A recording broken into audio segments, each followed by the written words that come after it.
Pod of Tea podcast, your go-to place for tea and chats. I'm your host Emma, and I am joined today, very excitedly, by one Charlotte Harding. Hello, Charlotte. Hello, Emma. Hello. I have talked about you on this podcast multiple times, so I'm really glad that you're finally on it. Yay! Very honoured, very proud. Yes, if anyone has listened to a couple of these episodes, you may have heard that Charlotte is the person who got me into tea. I mean, I don't want to take credit, but I mean, it all began with you, Charlotte. Let's be honest. The start of a beautiful relationship. Yes, it was. And who knew it would get this far? To the point that Emma has a podcast about it. Anyway, so you've got a tea with you there. I do. What tea are you drinking today? It is, no surprise, it's a Yorkshire tea today. It's a rainy Sunday afternoon. And yeah, I kind of think you can't beat it, really. Can't beat a Yorkshire tea. No, it's just the original, the staple, the one and only. Charlotte is from Yorkshire, so has probably got Yorkshire tea in her veins. Is there a particular brand that's like the go-to Yorkshire tea? Ooh, I would say, I think, don't quote me on this, but I think they do different ones depending on the type of water. Or is it that I think Yorkshire tea is just good for hard water or something like that? It's to do with the sort of, I should read about this more. But something like that. But no, I just have the normal one today. Or Yorkshire blend.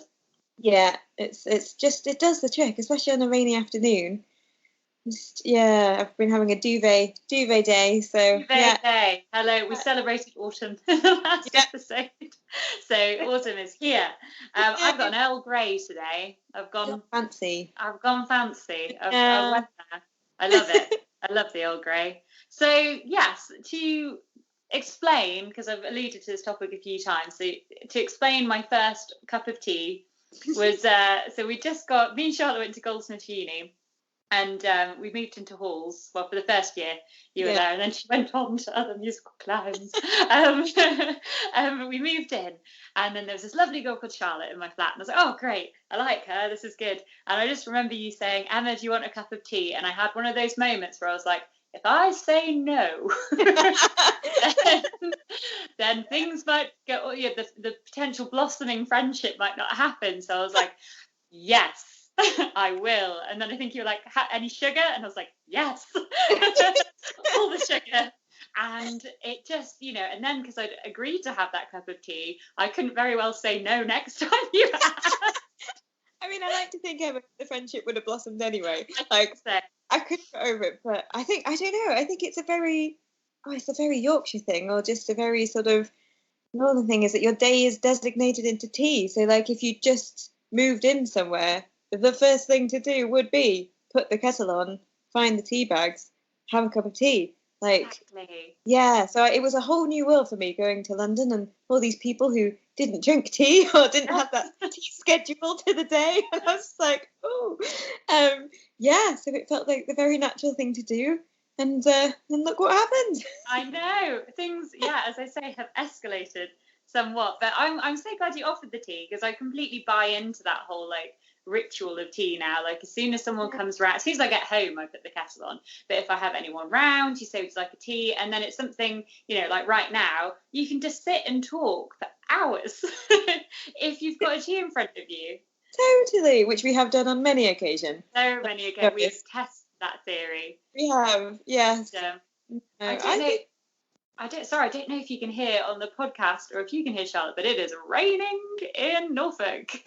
It's just started coming down. I don't think, hopefully it won't be picked up too much. My apologies. Carry on. No, there's a nice ambience for our rainy Sunday afternoon.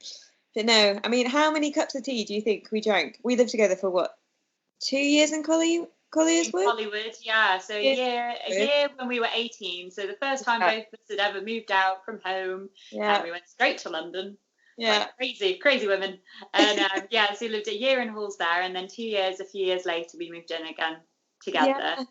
And how many cups of tea do you think we drank in that time? Oh my gosh, I can't even think. When everyone else was out partying. Yeah. We were there watching Pride and Prejudice, drinking tea. Yes, we were. And there's no exaggeration there. That's exactly that's what happened. We probably keep quite a few tea companies in business, I'd imagine. And it doesn't stop. Like Charlotte came to Norfolk a few weeks ago, which was amazing. We had a lovely last bit of summer. And we went on a boat. It was very idyllic. And same thing happened again. Put the kettle on. 4 hours later. Yeah. It's great. It brings people together. The cup of tea. It does. But I was telling you, I have, like, honestly, my day is scheduled in terms of cups of tea. Yeah, so what is the schedule?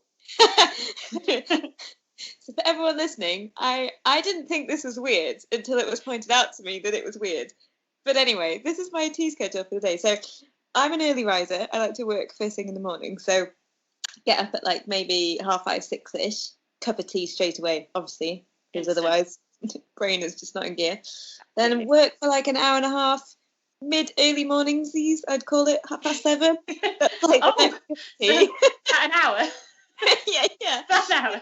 Yeah. Hours work and then a cup of tea, and then normally stop at like 9 to have breakfast, cup of tea, obviously. Then 11 tea 11's, obviously. Yeah. I mean, sometimes I don't even make it to 11, but never mind. Well, so 11, just after lunch, obviously, again, have a cup of tea. Yeah, post-lunch tea. Afternoon tea. Oh, well. I mean, it's 1, maybe even 2.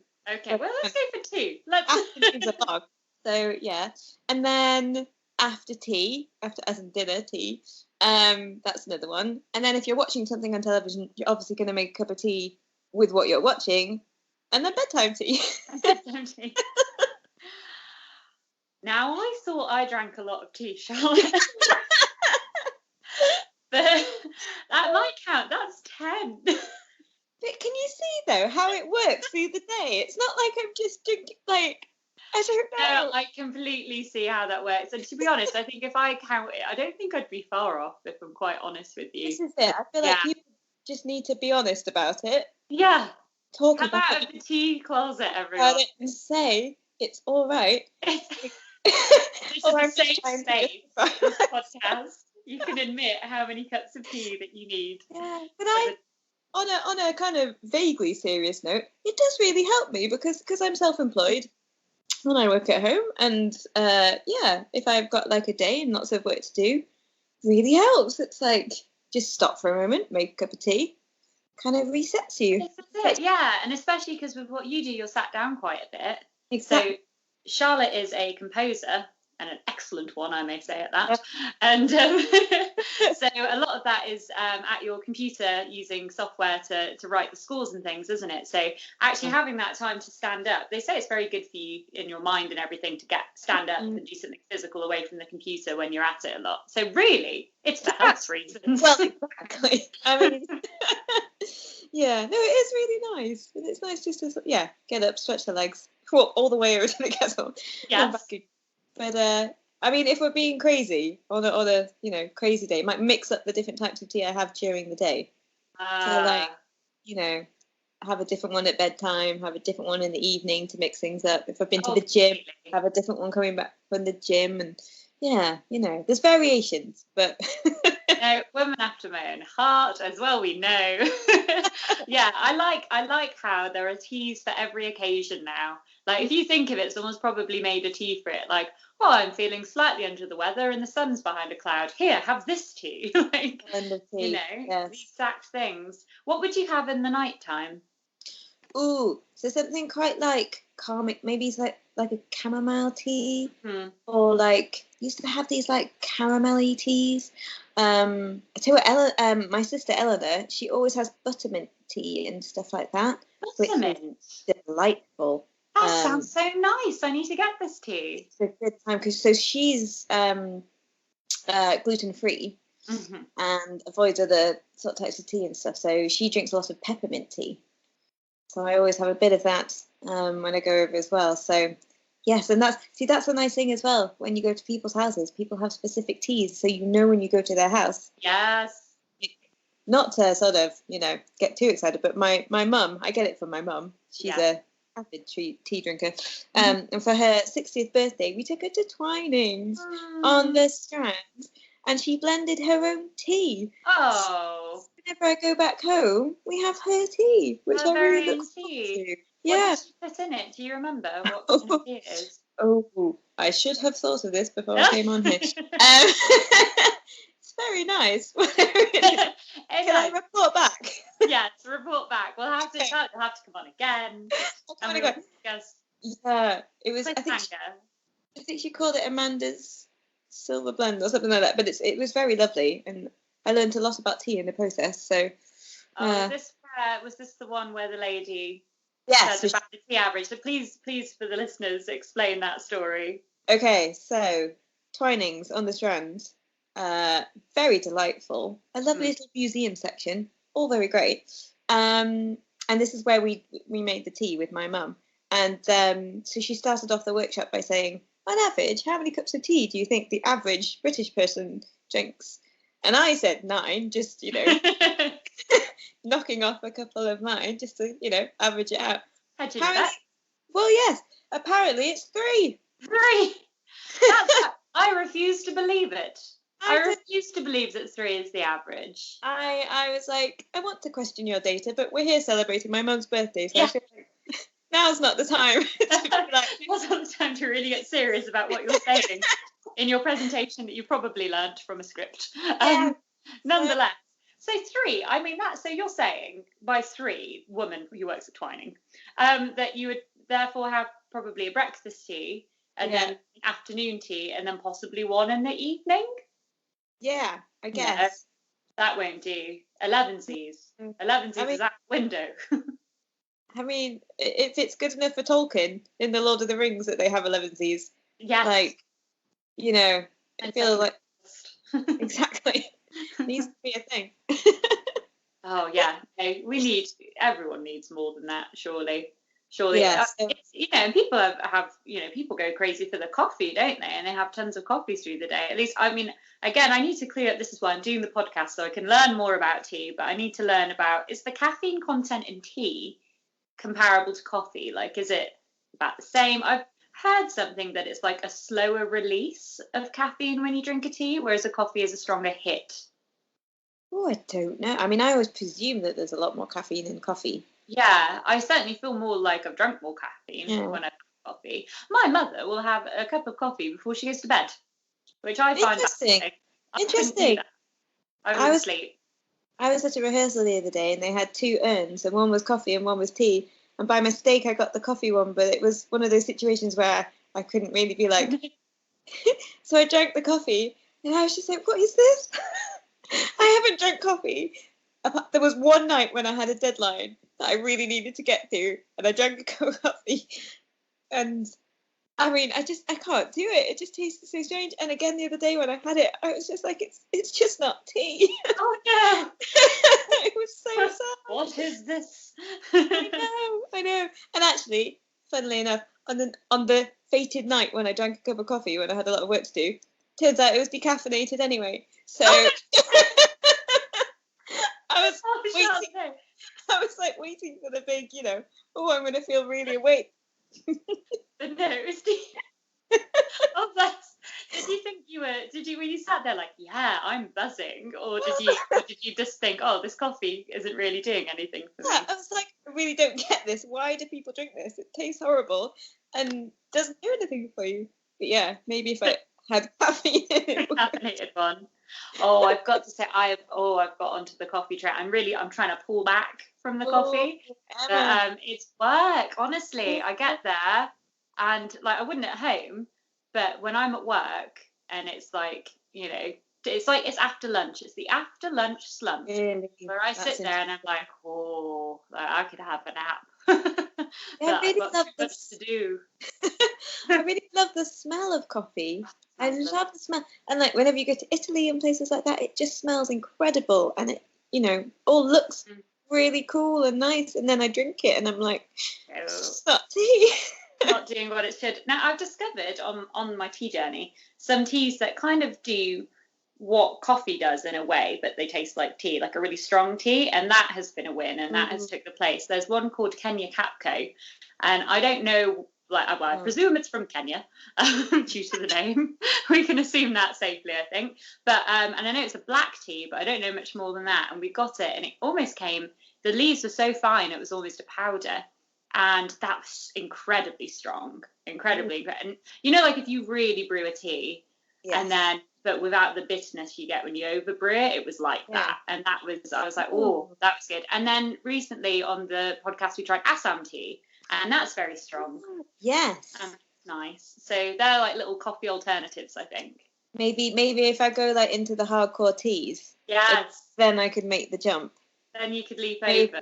Maybe that's what I need to do. Yeah, or maybe Sam would keep you awake more than the decaf coffee. Decaf coffee. Literally, I was just like, I'm desperate. Like, I need to just keep working. I need to keep going. Yeah, just didn't happen. But I mean, the thought was there. Yeah. Absolutely. So let's so with the drinking tea and composing and things, just a little overview. So as I say, I had Mike Sarm on the podcast a few weeks ago, and he's a stop motion animator, and he's telling us a bit about that. So it's quite fun. So tell us a bit about your projects at the moment, Charlotte. What's going on in the world? Yeah, so I'm a music composer and write music for lots of different ensembles and orchestras. And this week actually I've had a really nice project. I've been working with the British Parrot Orchestra, which is an ensemble that's one of the leading orchestras for people who are professional musicians but identify as disabled. So they presented a concert called Minimalism Changed My Life, all about the music of minimalism. So people like Steve Reich and Philip Glass and I love Philip Glass. Oh, you would have loved this, Emma. Yeah, so last night at the Queen Elizabeth Hall in the South Bank in London, we presented this concert, and I did 2 arrangements of some music by a deep listening pioneer called Pauline Oliveros, and a new piece that I composed. It was a secret encore, so nobody knew about it, and then suddenly they finished the show. Really cool. So basically, leading up to this point of this week where it's all happened, it's really funny, I think, because you have a concert when you write music, you have the sort of concert, and that's the sort of end point of what you've been working towards. And it's all kind of, you know, very lovely and fancy in the concert hall and all cool. But what nobody knows is that, I mean, the sort of point to get there is basically weeks of me in my pajamas in the most unrock and roll of all settings. With my head buried in scores and recordings and working it all out. So it's as I say, it comes across as very musicy and exciting in the concerts, but it's all fueled by tea. All fueled by tea. Yes. Exactly. I love that. I love how, you know, anything beautiful and like glamorous and amazing always has to start somewhere, doesn't it? With those always, which is so far removed, but great. And it's nice because that's all in your head. You know, you're sat here, you know, in your pajamas with your cup of tea, but all of that is there in your mind. It's just waiting to like be realized in the real world. Yeah. No, it's nice. It's sort of. Yeah, it's always nice to have those moments when it all kind of comes together and works out. But the sort of day-to-day of it is very it's a lot of work and a lot of tea drinking and it's all good. And as you say, you're an early riser. I remember when we lived together, Charlotte is a machine at getting up. But I remember you explaining it to me once. You said something like, after about 4, you're no good. Yeah, you're saying you can't, like nothing good's going to come out of you. So you get up at like 6, like a bird, and we'll get up as soon as the sun rises. You're like, and then you would work so solidly. And I think it's such a brilliant work ethic, and it's really great to acknowledge when you're best suited to work, because that's the thing, isn't it? Like we're not designed to like go all day. There's going to be points of the day where we're better and more productive. I think that's been the biggest thing that I've learned, sort of being a freelance worker in the arts, is you have to really learn to work with yourself, not against yourself. You have to trust yourself and understand that you're having one of those days and it's just not happening. It's just not happening, and don't worry about it, and it's fine. Just learn to accept that my brain is cool at first thing in the morning, I think, because it's quiet as well, and it feels like there's space to do things. And I think for me and for my ears as well, when I wake up in the morning, my ears are nice and fresh, and they're not kind of tired by 4 o'clock, as I say. By that 4 o'clock cup of tea, it's like it's like, you're just replying to some emails by that point. By that point it's like I'm going to make the cup of tea and I'm going to sit back down, but let's be honest, nothing great's going to happen. But it's funny, I do think like some people are the other way around completely, where they prefer to get up late but then will quite happily work through the night sort of to 2 o'clock. And then it was really funny. I remember working with a composer in America once. We were writing some music for a TV show and a wildlife documentary, and he had the totally opposite way of doing things to me. So he used to like getting up late and then would work into the night. And because of the time difference, it meant that we were basically like a 24-hour operation. Oh, that's amazing. It's like, I would get up early, do my bit till 4. He would sort of like clock on American time, carry on. So yeah, we were just this like 24-hour kind of thing, which was really funny. But yeah, no, I think, as I say, you've got to learn to work with it and go with it. And no, you do. Yeah, Jack's very much a nighttime worker, so he will stay up till 3, 4 on occasion, drawing and stuff, and he can just keep going. And it's with time differences for him, that's quite handy with the Americas.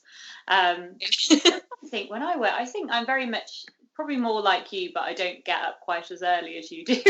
But if I did, I'd probably get a lot more done, because I think I'm more of an early person. Like first part before lunch, when I get into work, anything I do before lunch, I will get it done, and I'll be really productive, and then I have that sandwich and, and I'm like, it's a long time till 5 o'clock. No, it's true, but gotta learn to work with yourself, and it's good. And then use the crutch of tea where necessary. Exactly. And I think it's such a community thing as well, like going back to what we were saying. Like, I think from where I'm from, especially in Yorkshire, it's such a village community, and the whole thing is built around people coming around for a cup of tea, or that sort of thing. And I don't think that ever leaves you. I think, having lived in London, 11 years now, like, it never leaves you with that kind of way of doing things. It's built in. I think I didn't really because I wouldn't usually have a cup of tea, but like going to see family and stuff when I was a child, that was a family member would turn up and sit down, and they would all have tea. And I remember being a child and looking at them going, my God, like, why are they not bored? Like, literally just sit there and drink tea. Like, there's games to be played and toys and things. Well, when I'm a grown up, I'll never do that, and I have eaten my words, because that's all I do. It's all I really do. But you do. This is a slightly scary moment of ever so slightly becoming our parents. Oh, I know. I'm cool with it. I'm there.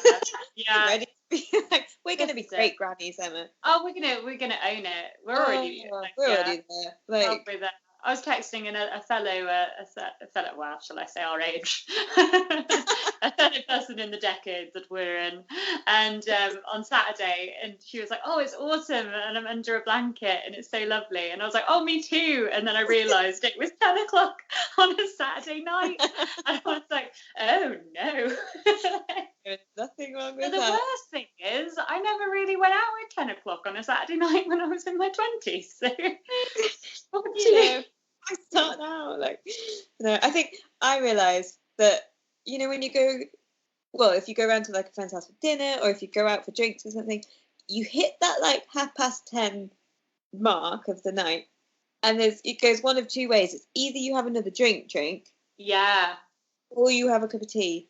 And I've become that person at a party who's like, hits 10:30, it's like, could really really love a cup of tea right now. We pop the kettle on, and then because it's so nice. Especially if that is a nice tea. If you've gone out and had a glass or even 2 of wine and you're out. I was out with my sister-in-law and her friends, and they're all mums. So it was like this big, it was quite funny. They were all like, we're going to go out, and all be out, and the children are with the dads or like a grandmother or someone, so we can go out and we can have fun. And they're all geared up and all these bottles of wine on the table, and we all had like a glass and a half each. And then one of them caved and just went, do you think they do tea?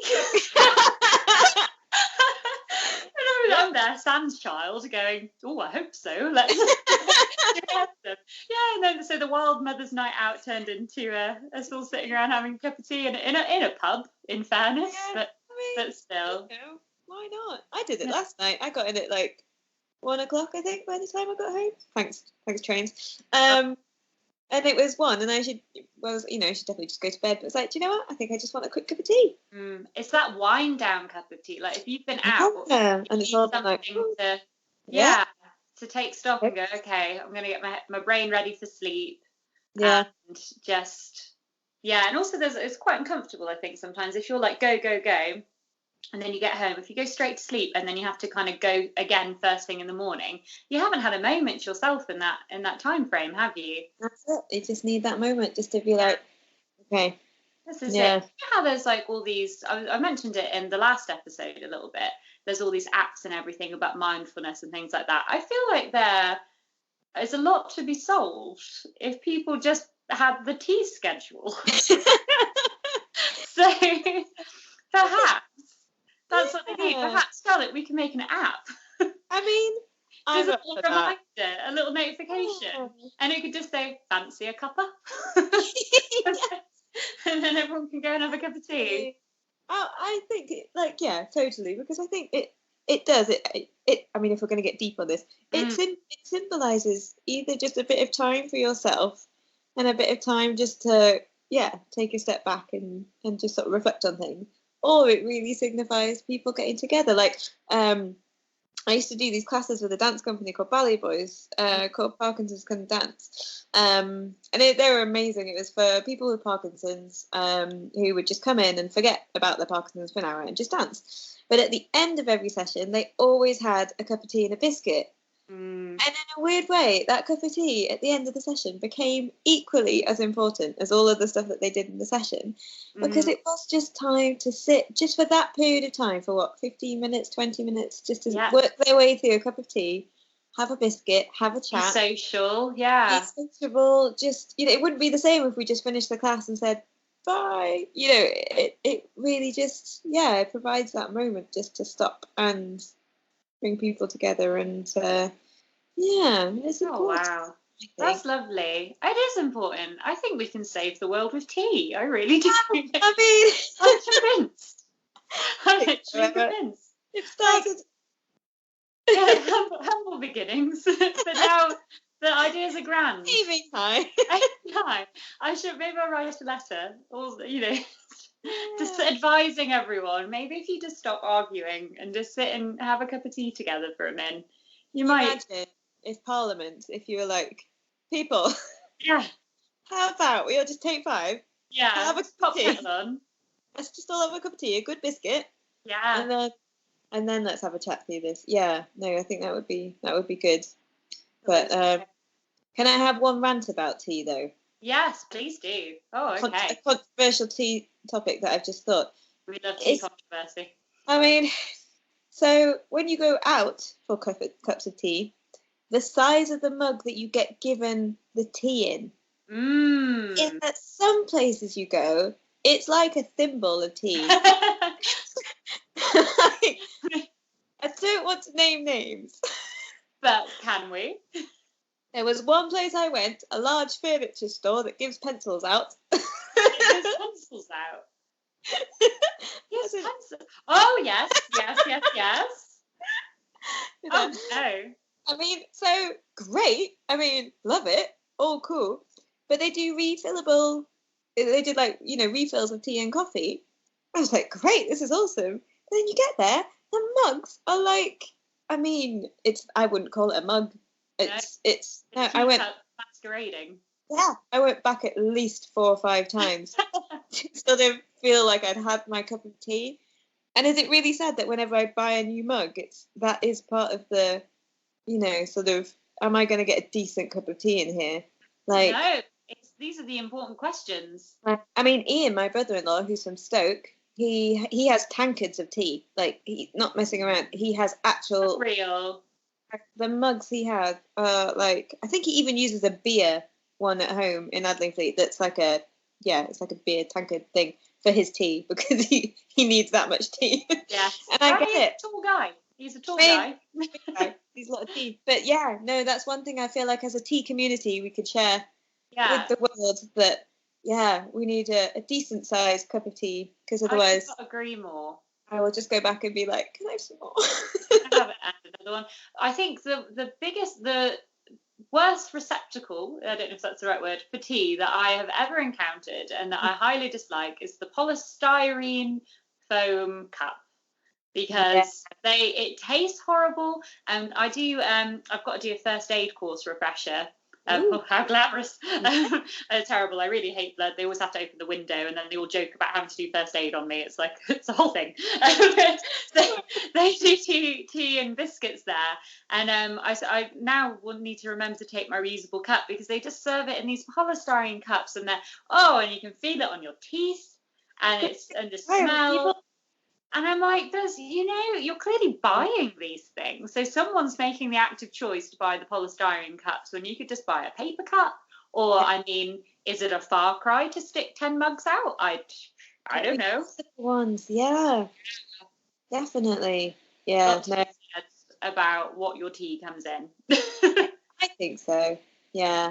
And there's always that debate as well, I think, is if you go to like a cafe, is it, and they give you like tea in a pot, is it acceptable to ask for more water to get more tea?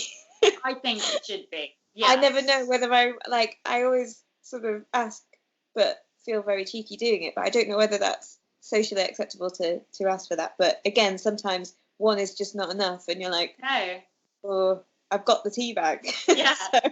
This is it. The battle's won. Yeah. There's even got water in there.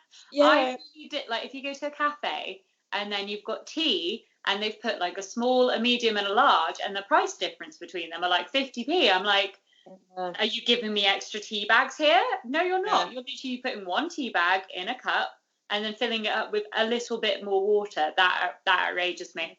I really dislike that, because I'm just like, well, charge it all the same price. Yeah, definitely. Does your hot water cost 50p? I don't think so.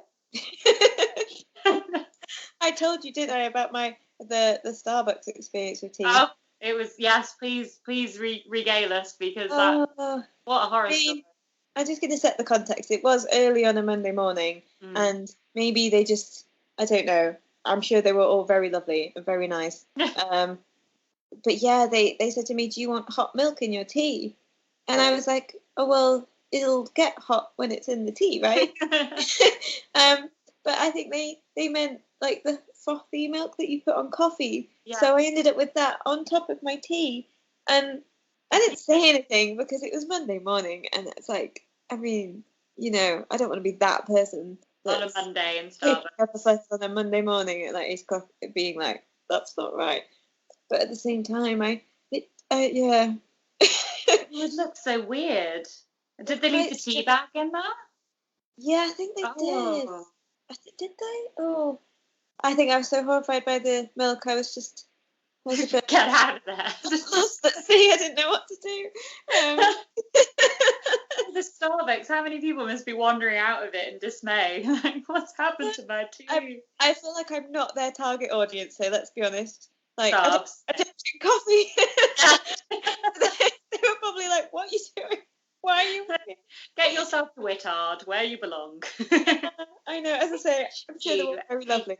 A takeaway option, because do you go in Whittard and try all the free samples? I've talked about this so much on the podcast. I really? I haven't been for ages, actually. Oh my God, Charlotte, they always have like 3 different teas and usually one of the hot chocolates on the go, and you can literally walk in, try all of them and wander on out again. I always do a pretense of looking like I might buy one of them, like I pick the box up and go, oh yeah, this is very good, and then I walk away, and then they must know me by now. Norwich isn't that big. Just potter on in. Oh, what tea are we today? Especially if you're a bit thirsty. But yeah, they should do like a takeaway cup option, because I would get teas from them for sure. Yeah. I've noticed that places do more varieties of teas in terms of places like Starbucks and things like that now, which is amazing, which is all cool. But yeah, no, Whittard's takeaway, that would be great. The way to go. Yeah, we're getting quite spoiled with everything now. I think everyone's taken all the concepts and are just taking them up a notch. Like the coffee shop game is still probably the strongest. Like you get some, there is a coffee shop in Norwich where the majority of the space is their own roasting. I don't know how you make coffee, but there's these big silver vats there, and they've got this tiny little bit of space and the counter. It's nowhere to sit. You just walk in and get the coffee and you go out again. And you're just like, you have sacrificed this entire shop floor space to fit in your huge roasting thing. It's amazing. And it's I think tea's not far behind, because you're getting a lot more like independent tea makers, and I see them all on Instagram now. It's a real community. With the varieties. So good. Well, Charlotte, this has been delightful. Always. Thank you for coming on the podcast. How was your tea? Was it good? It was delightful, actually. Yeah. I have a mug that has, because I'm a serious, obviously, music composer. I have a mug with a unicorn, and it changes colour as you drink the tea. Oh. In a decently sized mug. Yes, that is. I can confirm, because I can see Charlotte on video right now. The mug is an appropriate size. Mine has got Marceline the Vampire Queen, for any Adventure Time fans out there, and equally is a good sized mug. So cheers to you, Charlotte.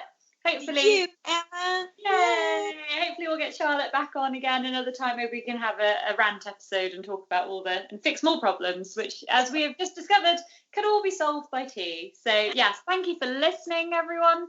The next episode will be out in a fortnight. In that one, we will be continuing with our journey to be a tea champion, looking at the Darjeeling, the Darjeeling tea next. So yeah, hope to see you then.